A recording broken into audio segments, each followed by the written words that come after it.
Good morning, everyone. This is Miss Brooks yet again. This is Thursday the 19th. This is going to be our third social studies video for ancient Egypt.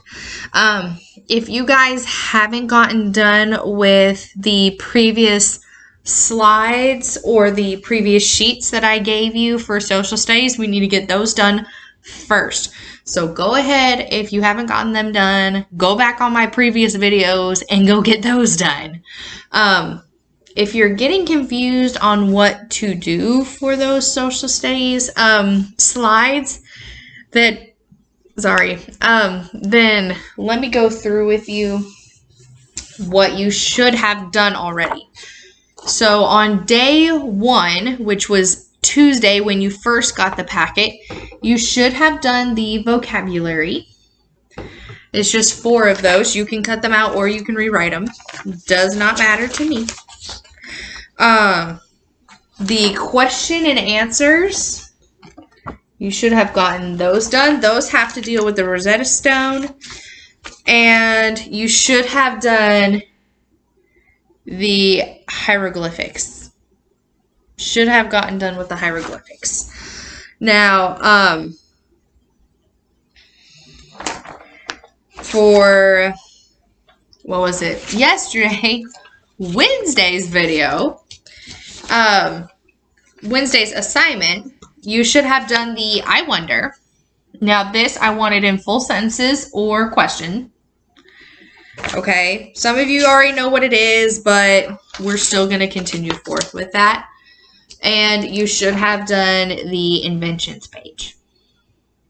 This is simple. You just match it up. Now, for today's video, I'm going to go ahead and show you which part you need to do.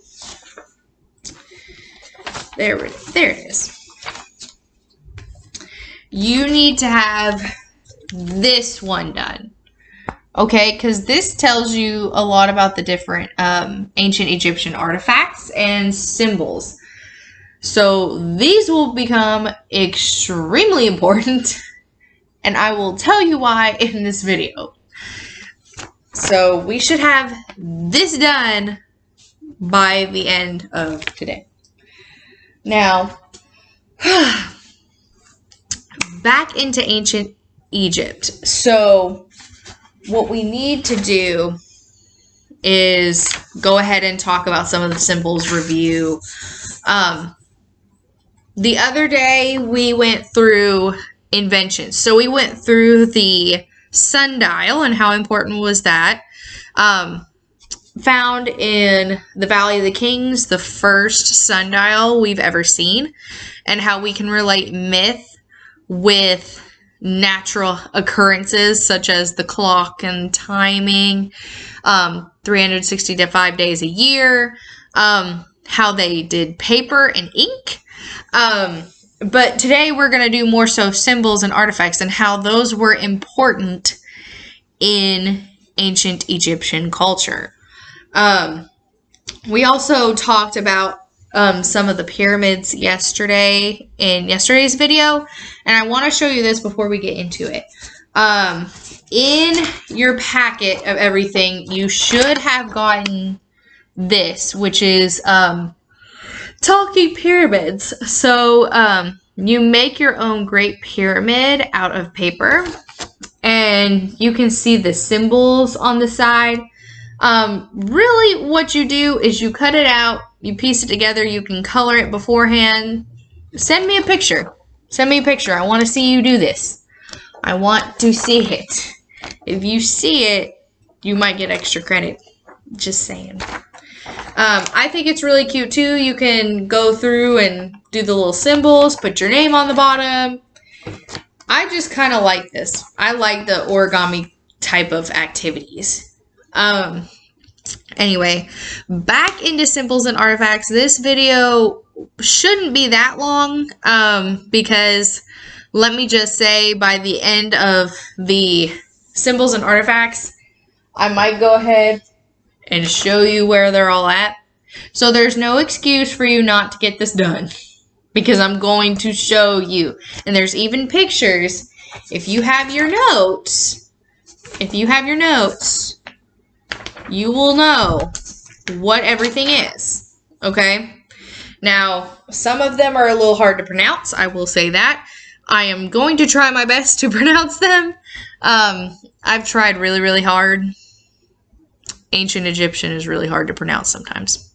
So bear with me on that. So there are 6 symbols that you are actually going to have to memorize. Whenever we come back, if we ever have a ancient Egypt test, you are going to have to learn to memorize these and how important they will be and how often you see them throughout myths and Egyptian culture as we go through this unit. So let's go ahead and look at the first one, which is the crook and flail. It's not like flailing around your arms like that. We're not going to talk about that. It's a crook and a flail. So those you will see in many hieroglyphics depicting a pharaoh or the gods. Pharaohs will always have these items. They're symbols for royalty in ancient Egypt, symbols of power and the closeness with the gods. Now, usually when you see people, you'll see, if some of you guys know like Lord of the Rings, you'll see Gandalf with this huge staff. You'll see very powerful people with just, I don't want to say sticks, but you'll see them with almost like a crook and flail. You'll see them with like staffs. You'll see them like, that's almost like a power stance. Like you can take a power stance with it. And that's what the crook and flail was basically for. And only the pharaohs had a crook and flail.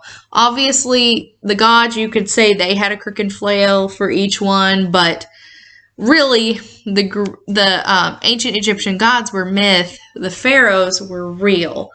So they were really the only ones to have those. So if you look at the picture, let me get this out again. So if you see this is a crook and flail. So the crook, you will see the curve. So you could say it's a staff. You could say whatever you think is normal. That crook in the metal or whatever it was made out of, that's the crook. The flail will have something dangling off of it, and that usually had gems and stuff like that. So the way I remember it is it had a crook, so that's why it's not straight. And then with the flail, you can just flail it around and it looks pretty cool. That's how I always memorized it, but it's up to you. They were always striped. They just really liked their stripes. Adorned with gems, gold, all things like that. I'm yawning again. The next symbol or artifact is the Anubis statue.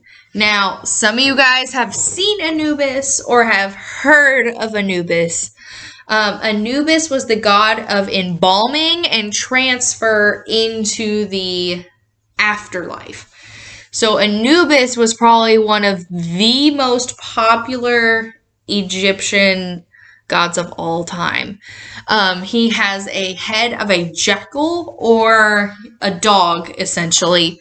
But back then, it was the type of dog. It's a jackal.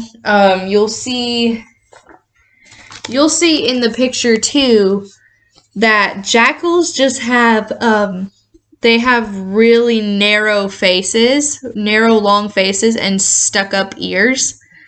And they were usually this dark gray color. That was the symbol for Anubis. You should have seen a picture of Anubis. If not, I will post it in the Social Studies Google Classroom.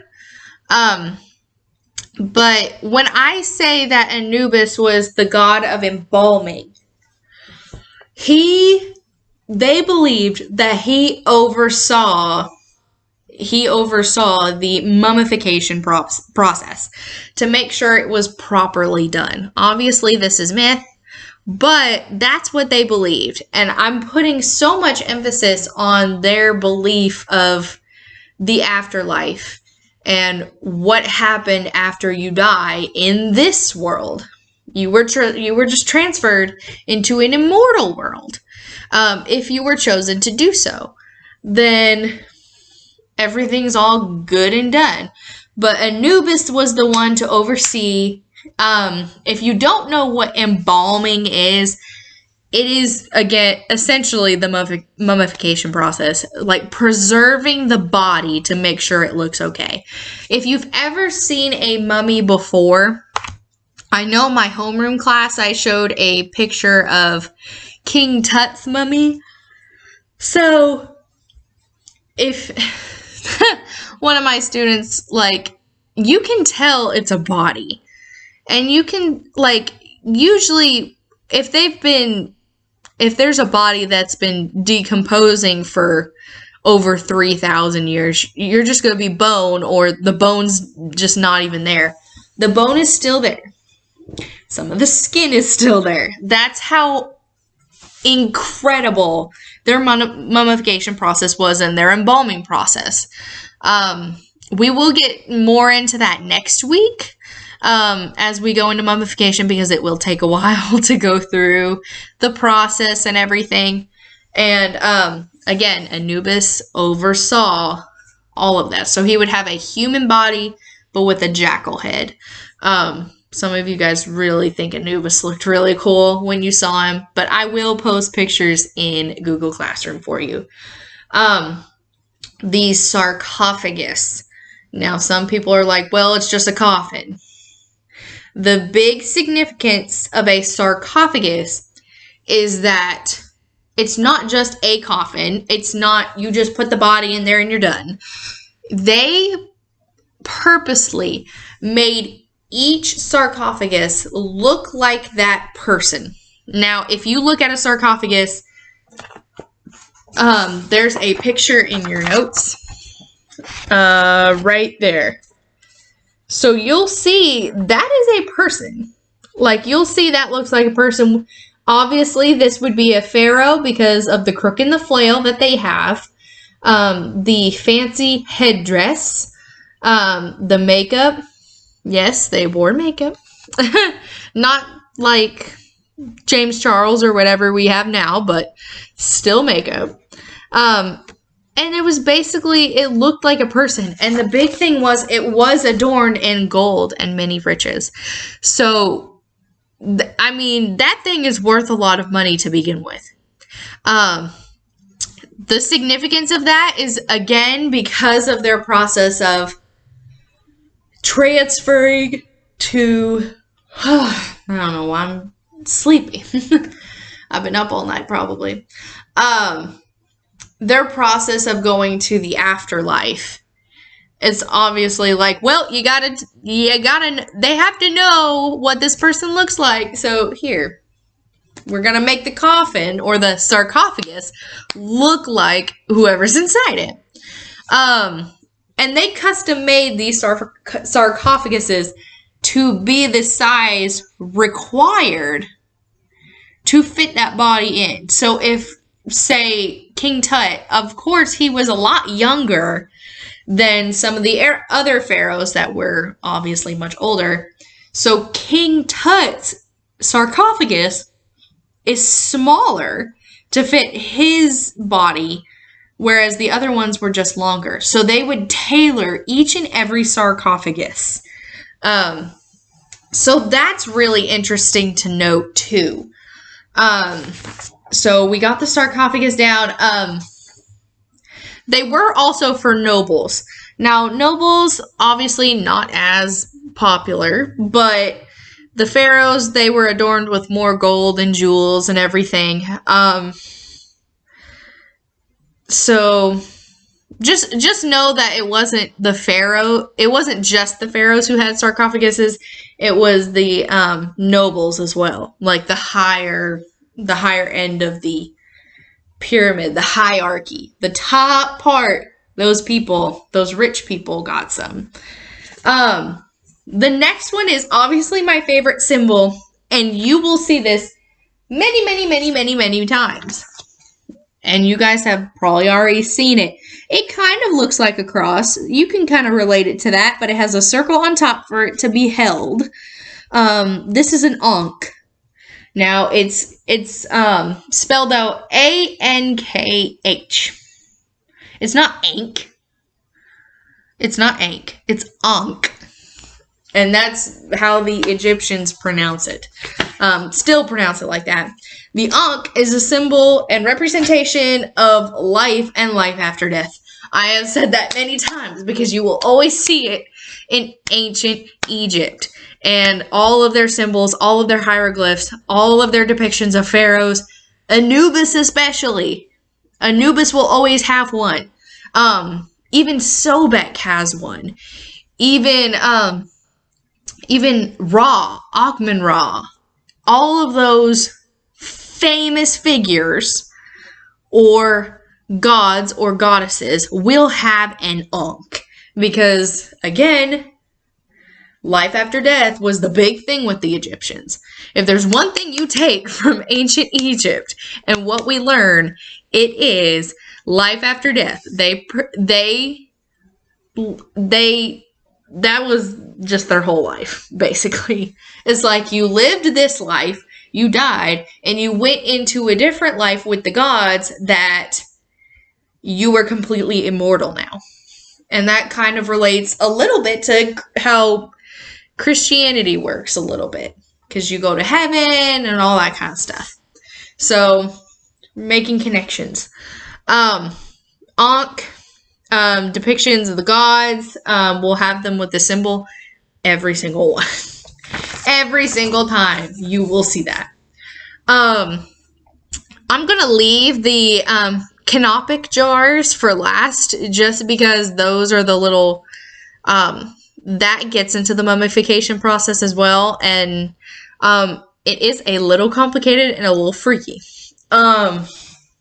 So the Eye of Horus. Surely a lot of you guys have seen this symbol.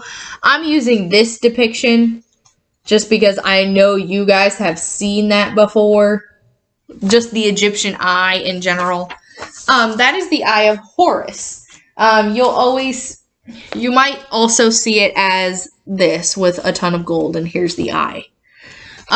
If you don't know, Horus was the sky god. God of protection and security. He was depicted as a human body with a falcon head. So Horus, his eye represents protection over the Egyptians. Whenever the Egyptians saw the Eye of Horus, they're like, okay, we're safe. He's watching over us. That is essentially what the Eye of Horus is. And if you think about it, eagles and falcons, they have a good sense of vision, and we know it's like when you have an eagle eye, you have really strong vision and you can tell things like from really far away. That is the connection with the Eye of Horus and protection over the Egyptians. That's really all you need to know. It's not, you'll see it universally. But I'm pretty sure you could have guessed that, even though you didn't know much about it. Now, the last artifact, or artifacts, are the Canopic jars. The Canopic jars, there's 4. And every single time that they have to use the mummification process for a noble or a pharaoh, or anyone who's really getting embalmed or mummified after they passed, they use those Canopic jars. And this is where it gets weird. Because each Canopic jar holds a particular organ of that deceased person's body. And those will be left in the tomb as kind of like, okay, we're also going to transfer these over to the other side. So if you see one, there's 4 Canopic jars.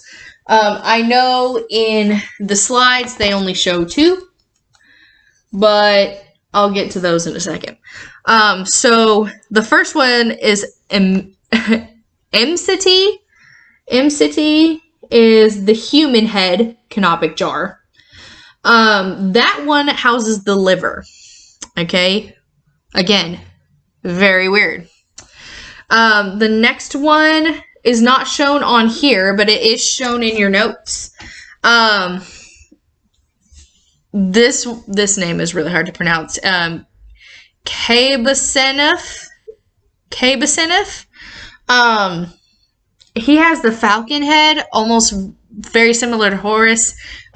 There's myths that all four of these, like the heads on the canopic jars, or the sons of Horus or whatever.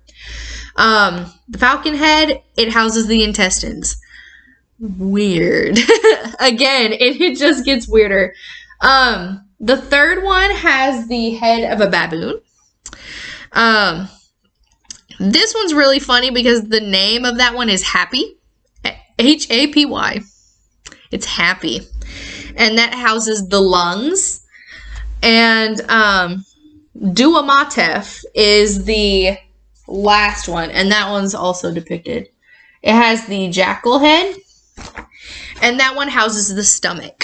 Now, some of you guys I know are like, what in the world happens to the heart during the mummification process? So, we'll get to the brain and all that kind of stuff later on during the mummification process. But the heart, there was no jar for the heart. They believed that that was the seat for the soul. So basically they thought the heart was the soul of the person.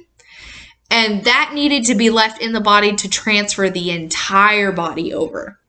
So that's why they left the heart inside the mummy, inside the sarcophagus with the body. The other things were kept in the canopic jars, and then they were like, okay, they'll just transfer on their own, and you can just put them back in later. Again, extremely weird. I just love that there's a jar called Happy. Love it. So yes, safekeeping, these canopic jars would go into the tomb, into the room under the pyramid, or in the Valley of Kings with the sarcophagus. You would find those with, like, near the body somewhere, either on a shelf or on the floor, something of that nature. So hopefully that, one more thing. The canopic jars were usually made out of either alabaster, which is really, really white stone,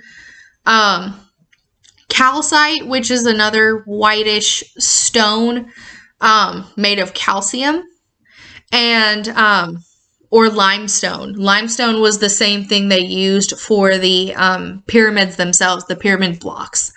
So that should be enough of the, artifacts. Again, just for today, this is what you're doing, and I literally just gave you all the answers, so I know if you've watched my video, you would get all of these right.